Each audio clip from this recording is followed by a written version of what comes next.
Gordon, I want to get your take on this because there is growing concern as well about China and the relationship that's growing between Russia and China.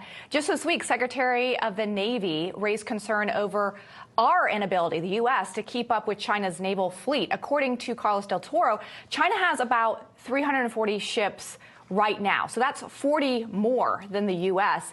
And they estimate that China will have 440 in the next 7 years. The U.S.'s strategy is only to have 350, so 50 more than we have in the next 22 years. And Del Toro also saying this, Gordon, that they have, China, 13 shipyards. One of those shipyards is larger than all of our shipyards combined, just for comparison. He says that presents a real threat. Do you feel like the U.S. is taking this threat seriously of China, that they're growing their naval fleet to such large numbers? The United States is not taking China as seriously as we need to, because it's not just the building of the Navy or their armed forces in general. We know that Xi Jinping is, in fact, preparing for war. He's trying to sanction-proof his regime, and he's mobilizing China's civilians for war. And Lindsay, as we know, during the Communist Party's 20th National Congress in October, he appointed what's now being called the War Cabinet. So although we don't know what's in Xi Jinping's mind, we do know that he's getting ready for battle. And they do have a larger Navy than ours. And they are going to and they also have some weapons that we don't have in some critical categories, like supersonic missiles with nuclear-tipped weapons. Yeah, and we also know that they've been very clear, at least Xi has, or alluding to the fact that they do want to take over, put Taiwan back into what they would consider their reign in the next few years, which would pose a very concerning situation for the U.S.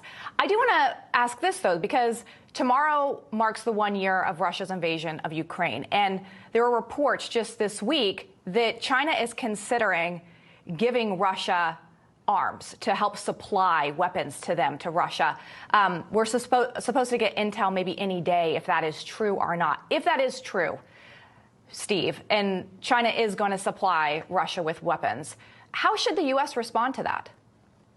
Well, unfortunately, the United States needed to respond to that a year ago and all along, because China's leaning to one side in this with Russia really was out of the box. There was the Putin-Xi conversation that very clearly seemed to intimate that an invasion was coming. There's all the conversations about sanction proofing that Gordon mentioned, with which I entirely agree.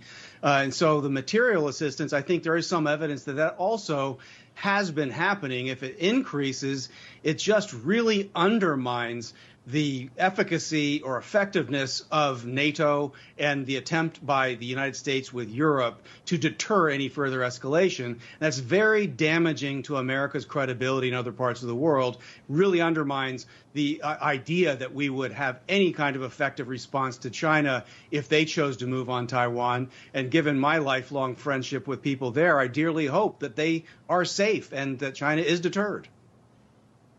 I think that is the great concern here, right? That you have Russia, who seems like they don't fear the U.S. anymore, nor China. And so, Gordon, I guess my question to you would be, if we do think that China, if it comes out this intel proves that China is going to supply Russia with arms, what would make China fear the U.S.? What would be a repercussion that would actually make them scale back? I think that if the United States were to arm Ukraine to the fullest extent and make sure that they were able to expel all Russian forces from Ukrainian territory, that would go a long way to reestablishing deterrence.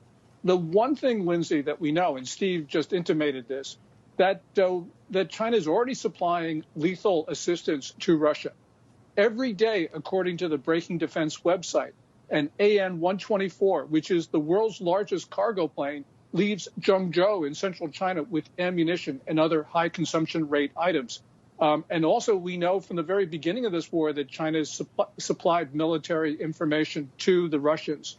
So, you know, I think China looks at the United States and feels that we're not, we're just issuing hollow warnings and we're afraid to impose costs on China.